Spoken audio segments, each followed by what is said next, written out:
আপনি পদত্যাগ করুন আপনার পরবর্তী অর্থমন্ত্রীর জন্য। আমাদের এই সংসদটিকে কেউ বলে থাকেন জুলাইয়ের সংসদ, কেউ বলেন এটি গুম, আয়নাঘর, নির্বাসন থেকে ফিরে আসা মানুষদের সংসদ।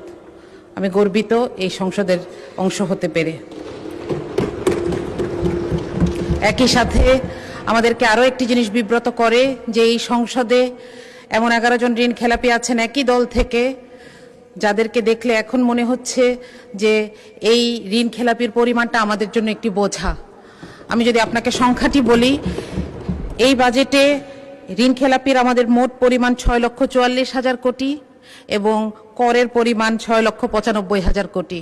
মাঝে মধ্যে মনে হয় যে এই বছরটা যদি আমরা এই ঋণগুলো ফেরত পেতাম, আমরা অন্তত একটা বছর করবিহীন জীবনযাপন করতে পারতাম। মাননীয় স্পিকার, এই ঋণের এই যে রাজস্ব আদায়ের লক্ষ্য, এটা আদায়ে এনবিআর 30 বার ব্যর্থ হয়েছে। তারপরও আমরা এবার একটি অবাস্তব প্ল্যান এনবিআরের উপর চাপিয়ে দিয়েছি, যেটার কোনো ইনফ্রাস্ট্রাকচার এনবিআরের নাই।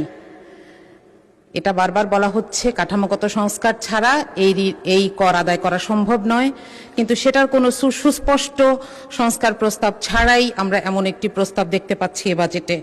আমরা জানি না যে সরকারের হাতে কোন আলাদিনের চেরাগ আছে। মাননীয় স্পিকার, আমাদের বাজেটের স্লোগানে আছে অর্থনৈতিক গণতন্ত্রায়ন। আমি জানি না যে এই কারণেই কিনা বাংলাদেশের সবচাইতে বড় ব্যাংকটিকে এবং সবচাইতে বিখ্যাত সেবামূলক হাসপাতালটিকে খুব দুঃখজনকভাবে একটি বিপর্যয়ের শিকার হতে হচ্ছে। এর কারণ হচ্ছে রাজনৈতিক কুধারণা। আমি বলবো এটি রাজনৈতিক কুধারণা, কারণ এগুলোকে আর্থিক প্রতিষ্ঠান হিসেবে না দেখে সরকার বিরোধী দলের প্রতিষ্ঠান হিসেবে দেখছে, যেটি সুস্পষ্ট অসত্য।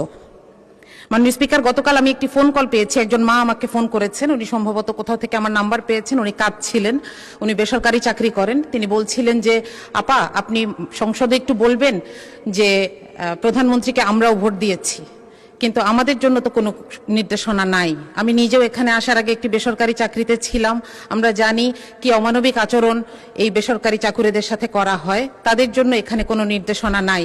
আমি আশা করব যে সরকারি পে স্কেলের পাশাপাশি বেসরকারি পে স্কেলের ব্যাপারেও কিছু নির্দেশনা আসুক। এটার অভাবেই সরকারি চাকরিতে চান্স পাওয়ার জন্য এই ঘুষ বাণিজ্য, নিয়োগ বাণিজ্য হয়ে থাকে। মাননীয় স্পিকার, আমরা এখানে একটি দুঃখজনক কথা বলতে চাই, সেটা হচ্ছে আমাদের প্রধানমন্ত্রী, আমাদের সবার প্রধানমন্ত্রী, বাংলাদেশের প্রধানমন্ত্রী, তিনি যখন একটি এআই জেনারেটেড ছবি দিয়ে একটি বিবৃতি দেন, তখন আমরা জাতি হিসেবে বিব্রত হই। আমি আপনাকে অনুরোধ করব, আপনার মাধ্যমে প্রধানমন্ত্রীকে অনুরোধ করব এই ব্যাপারে তাকে যারা ইনফরমেশন দেন তাদের সাথে এই ব্যাপারটি ক্লিয়ার করে নেওয়ার জন্য। মাননীয় স্পিকার, আমি একটু শিক্ষা বাজেট নিয়ে বলতে চাই। আমি একজন শিক্ষক, সেই জায়গা থেকে আমি একটু শিক্ষা বাজেটের ব্যাপারে কথা বলতে চাই। প্রথমত, এখানে 5%-এর একটি কথা বলা হয়েছে যে এটি ধীরে ধীরে অর্জন করার চেষ্টা করা হবে, কিন্তু এটার কোনো টাইম বাউন্ড রোডম্যাপ নাই। দ্বিতীয়ত, আমাদের সমস্যা কিন্তু বরাদ্দে নয়, আমাদের সমস্যা হচ্ছে সক্ষমতায়। আমরা গত বছরের সম্পূরক বাজেট দেখছি, যেখানে 100 টাকা বরাদ্দ ছিল, আমরা হয়তো 97 টাকা খরচ করতে পেরেছি, কিন্তু তারপরেও আমরা আগামী বছর কেন 110 টাকা খরচ করার পরিকল্পনা নিয়েছি, এটা আমার কাছে পরিষ্কার নয়। এখানে কিছু ভুতুরে বরাদ্দ আছে। শিক্ষা মন্ত্রণালয়ের 3টি অংশ মিলে যে বাজেট, সেখানে 14,000 কোটি টাকা বাড়তি চাওয়া হয়েছে। আমরা জানি না এই গ্যাপটা কি দিয়ে পূরণ হবে, অর্থাৎ এই টাকাটি কোথায় খরচ হবে। বাংলাদেশে কওমি শিক্ষার মতন একটি ঐতিহ্যবাহী ধারা নিয়ে বাজেটে কোনো নির্দেশনা নাই। মাননীয় স্পিকার, এই যে বিভিন্ন ধরনের বিভিন্ন ডিসিপ্লিন আছে আমাদের দেশে, সেগুলোর ব্যাপারে সুনির্দিষ্ট নির্দেশনা দরকার বা পলিসি দরকার।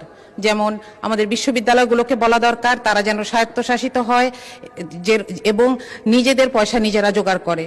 এটা কোত্থেকে জোগাড় করবে? তাদের গবেষণার মাধ্যমে, মানুষের সমস্যা সমাধানের মাধ্যমে জোগাড় করে, যেভাবে সারা পৃথিবীর বড় বড় ভার্সিটিগুলো চলছে।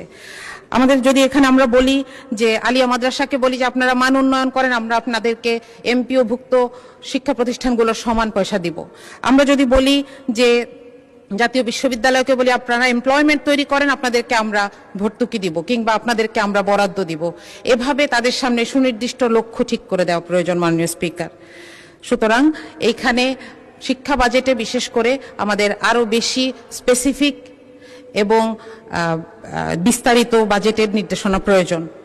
সবশেষে একটি সংখ্যা বলছি যে পরিচালন ব্যয় যদিও বলা হচ্ছে যে এবার পার্সেন্টেজে কমেছে, কিন্তু বাজেটের সাইজ যেহেতু বড়, তাহলে আগের বছরের থেকে প্রায় 6,22,000 কোটি টাকা বেশি পরিচালন ব্যয় নিয়ে এই বাজেটটি আমাদের সামনে পেশ করা হয়েছে। তো এটার ব্যাপারে আসলে এই স্ট্যাটিস্টিক্সগুলোর ব্যাপারে সততা দরকার ছিল, যে পার্সেন্টেজের ক্ষেত্রে কমানো হলেও আসলে এটা টাকার অঙ্কে বেশি। মাননীয় স্পিকার, বাজেট আসলে একটা দেশের মানুষের এবং সরকারের সাথে একটি সামাজিক চুক্তি, সুতরাং এখানে বাস্তবসম্মত, জবাবদিহিমূলক এবং প্রাতিষ্ঠানিক সক্ষমতা প্রয়োজন। একজন দেশের অর্থমন্ত্রী মিস্টার এক্স যেদিন প্রথম অফিস করলেন, তিনি দেখলেন তার টেবিলে 3টা খাম, তিনি এবং উপরে লেখা কোনো সমস্যায় পড়লে এই খামটি খুলবেন। তো খাম নাম্বার 1 খুললেন তিনি, একটা সময় দেখলেন যে খুবই অবস্থা খারাপ, দেশের মানুষের চাহিদা পূরণ করা যাচ্ছে না, অর্থনীতির অবস্থা খারাপ। তিনি খাম খুলে দেখলেন লেখা আগের সরকারকে দায় দিয়ে দিন, এবং তিনি সেটা করলেন। দেখলেন যে সব সমস্যা মোটামুটি একটু মানুষ একটু বুঝেছে। আরো কিছুদিন পরে যখন আবার সমস্যা এরকম বেড়েছে, তিনি দ্বিতীয় খামটা খুললেন, সেখানে লেখা বিরোধী দলকে দায় দিয়ে দিন, তো তিনি বিরোধী দলকে দায় দিলেন।